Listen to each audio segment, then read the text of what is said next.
বলকচোন বন্ধুসকল, আজি এই ভিডিঅ'টোৰ জৰিয়তে মই আপোনালোকক আমাৰ চেংমৰাত ছাৰ্ভ কৰা বিবিধ ডিছবোৰ আপোনালোকক দেখাওঁ। এয়া দেখিছে আপোনালোকে দাল তড়কা, তাৰ লগতে ব্ৰকলি, আলু, গাজৰৰ এবিধ ভাজি। এয়া আকৌ আমাৰ ডিলাক্স থালি। কিয় ডিলাক্স থালি গম পায়নে? ইয়াত মাছো আছে, মাংসও আছে আৰু সকলোবোৰ ইয়াত ইনক্লুডেড। এইটো আকৌ আমি মেয়নিজ দি ছাৰ্ভ কৰোঁ। এইটো হ'ল আপোনাৰ পটেটো ড্ৰাই ফ্ৰাই, যিটো সঁচাকৈ একদম লোভনীয় টেষ্টি। এইটো আমাৰ হাফ চিকেন ড্ৰাই ফ্ৰাই হয়। এয়া দেখিছে একদম ঘৰুৱাভাৱে বনোৱা চিকেন কাৰী হয়, আৰু সেইটো আপোনালোকৰ চইচ। আপোনালোকে যদি বিচাৰে ঘৰুৱাভাৱে বনোৱা চিকেন কাৰী তেনেহ'লে তেনেকুৱা পাব। বোলে নাই আমাক বাটাৰ চিকেন বা তেনেকুৱা কিবাহে লাগে, তেনেহ'লে সেইবোৰো আপোনালোকে আমাৰ ইয়াত পাব। কিন্তু সেইটো কাৰণে অকণমান ধৰক আপোনালোক ৰৈ দিব লাগিব, কিন্তু আপোনালোকে ইয়াত সকলোবোৰ পাব। এইখন আকৌ আমাৰ ভেজ থালি। কি ধুনীয়া লাগিছে চাওকচোন, বহুতখিনি বস্তুৱে পোৱা যায়। আৰু এইখন ফিছ থালি। আৰু আমাৰ ভেজ থালিখনত মই আপোনালোকক কৈছোঁ যে আপুনি 70-80 ৰুপিজৰ ভিতৰত আমাৰ ভেজ থালি আহি যায়। চ' ইমান কম পইচাত মই ভাবোঁ এইটো এটা বহুত লাভৰ ডিল বুলি যে কয়, চ' ইটছ এ গুড ডিল।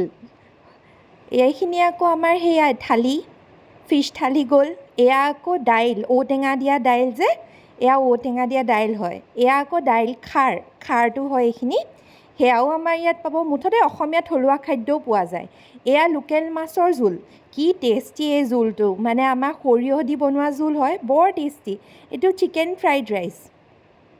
এইটো আকৌ দাইল এটা বনাইছিলে, এই দাইলটোত আপোনাৰ ৰাজমাও দিছিলে। বৰ ধুনীয়া হৈছিলে এই দাইল ভাত খাবলৈ, চবৰে প্ৰিয়। তাৰ বাহিৰে এই দাইলটোৰ ফটো মই আকৌ এবাৰ আপোনালোকক দেখাইছোঁ। তেনেকৈ আমাৰ থালিৰ ফটো, এইখন এখন থালি দেখিছে। এই থালিখনো বৰ লোভনীয় কিন্তু দেই। এয়া ফিছ থালি। এইখন যে দেখিলেই খাবলৈ মন নাযায়নে বাৰু? কি ধুনীয়া লাগিছে দেখিবলৈ। এইটো আমাৰ চিকেন চাওমিন হয়। এইটো বৰ টেষ্টি হয়, কাৰণ আমাৰ বস্তুবোৰ মানে কি হয়, আমি সাধাৰণতে আমাৰ মছলা হওক বা চচ হওক সেইখিনি আমি ঘৰতে বনাবলৈ চেষ্টা কৰোঁ। সেইবাবে সেই বস্তুখিনি টেষ্টটো এটা বেলেগ আহে বুলিয়ে ক'ম। এইটো আমাৰ চিকেন কাৰী হয়, যিটো খাবলৈ বৰ টেষ্টি। এইটো আকৌ এগ পটেটো ফ্ৰাই হয়। এইটোও কিন্তু এটা হাইলি এপ্ৰিচিয়েটেড ডিছ হয়। আৰু আমাৰ ম'ম', যিটো মই আগতেও আপোনালোকক কৈছোঁ যে হাইলি এপ্ৰিচিয়েটেড হয়। ম'ম' চবেই আমাক কয় যে ম'ম'খিনি সঁচাকৈ ভাল লাগে, কিন্তু ভেজ হওক নন ভেজ হওক দুইটা ম'ম'য়ে আমাৰ মানে চবেই ভাল পায় আৰু খাই। মই ভাবোঁ আপোনালোকেও আহি এবাৰ টেষ্ট কৰি চাওকহিচোন। আপোনালোকেও মোৰ মতে এইটো আপোনালোকৰ হৈ যাব আৰু বহুত ভাল পাব আপোনালোকে খাই। লাষ্টৰ ফালে মই বনোৱাও এটা ভিডিঅ' সৰুকৈ লগাই দিছোঁ। এইটো আমাৰ চিকেন যিটো ড্ৰাই ফ্ৰাইটো, আচলতে চিকেন ড্ৰাই ফ্ৰাইটো এইটো বনাই আছে। একদম জুই লাগি গৈছে আৰু সেই এতিয়া আমাৰ চিকেন ড্ৰাই ফ্ৰাইটো এয়া বনি আছে।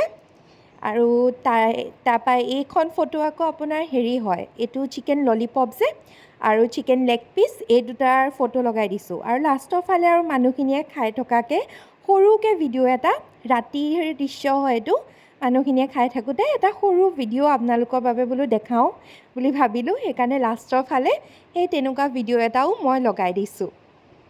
এয়া আমাৰ ৰাতিৰ দৃশ্য। ৰাতিৰ ৰেষ্টুৰেণ্টখন এনেকুৱা লাগে। আপোনালোক আহিব পাৰে দেই।